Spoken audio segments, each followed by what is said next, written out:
Sabe? Quando a gente fala em segurança da informação, muita gente já pensa naquelas coisas super técnicas, né? Algo meio distante. Mas a verdade é que esse assunto está no centro de quase tudo o que a gente faz. Hoje, vamos desmistificar esse universo. Vamos transformar o que parece complexo em algo bem claro, mostrando a jornada de um simples dado até ele se tornar o bem mais valioso que precisa de proteção. Vamos começar com um desafio.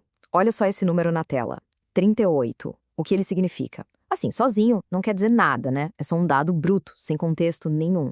Mas é aqui, nesse ponto de partida, que a jornada da segurança começa de verdade. Agora, veja a mágica acontecer. Se a gente pega esse 38 e coloca num prontuário médico, ele vira 38 graus Celsius. Pronto, deixou de ser um dado solto para se tornar uma informação. E aí, quando uma médica olha para isso, a informação vira conhecimento. Opa, isso é uma febre, precisa de tratamento.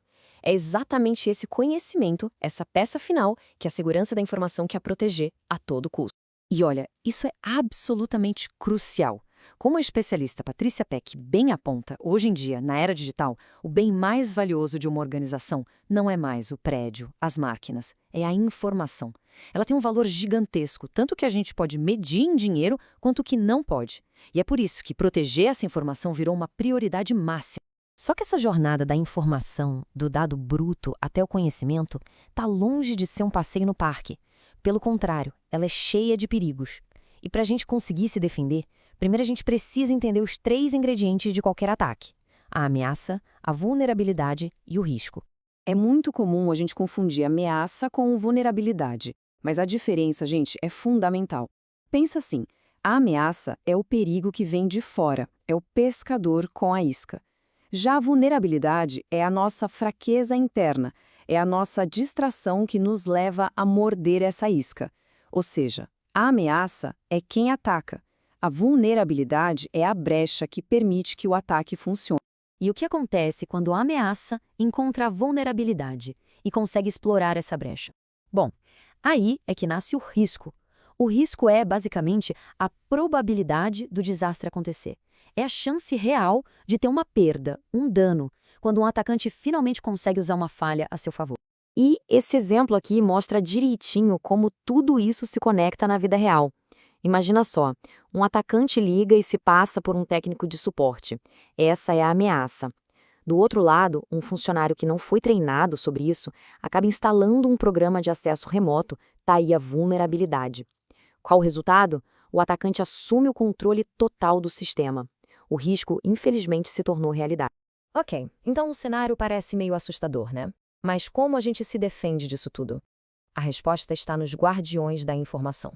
A gente pode pensar neles como os 6 pilares que sustentam qualquer estratégia de segurança que se preze.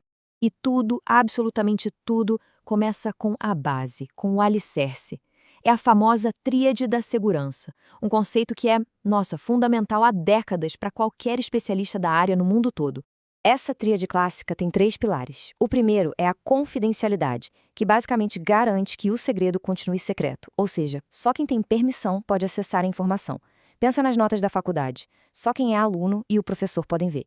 O segundo pilar é a integridade. Isso é que garante que o dado está certo, que não foi alterado. A nota é 7,5 e pronto, ninguém pode mudar para 9,5 sem autorização. E por fim, a disponibilidade, que é garantir que a informação vai estar lá, acessível quando for necessária.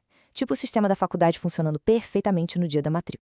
Acontece que o mundo mudou, né? O cenário digital ficou muito mais complexo, as leis evoluíram, e aquela tríade clássica, sozinha, já não estava dando conta do recado. Ela precisou de reforços, 3 novos e modernos aliados para encarar os desafios de hoje.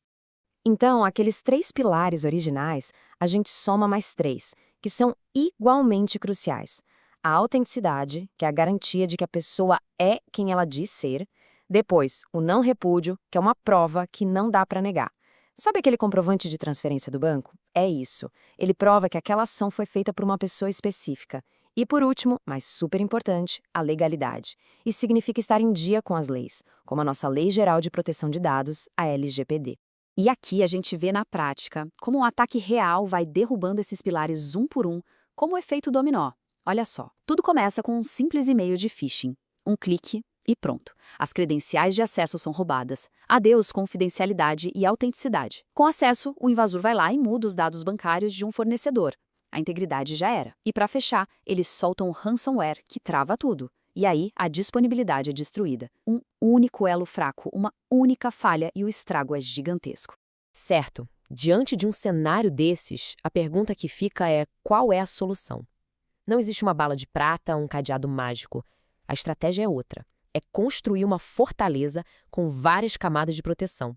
É o que a gente chama de defesa em profundidade. A lógica por trás disso é muito simples, mas é poderosa. Pensa comigo, de que adianta ter o cofre mais tecnológico e seguro do mundo se a janela da casa fica escancarada? A segurança de verdade depende de várias camadas, uma reforçando a outra. A primeira camada é a planta baixa da nossa fortaleza, é a governança. Ela define as regras do jogo. Quem é responsável pelo quê, quais são os processos, como garantir que a gente está seguindo a lei. É a fundação, o alicerce onde todo o resto vai ser construído. Depois da planta, a gente sobe as muralhas e posiciona os guardas. Essa é a segurança física, que protege o que a gente pode tocar. Crachás de acesso, câmeras de segurança, salas de servidores bem trancadas. Porque vamos combinar, se o invasor puder simplesmente entrar e carregar um servidor debaixo do braço, toda a segurança digital vai por água abaixo. A terceira camada são os portões digitais, as armadilhas, todo o sistema de defesa tecnológico. É a segurança lógica. É aqui que entram os firewalls para filtrar o tráfego, os antivírus, e algo que hoje é crucial, a autenticação de múltiplos fatores, o famoso MFA, que exige mais de uma prova de que a pessoa é ela mesma para poder entrar. E lá no centro da fortaleza, guardando o tesouro em si, está a nossa última linha de defesa tecnológica, a segurança de dados.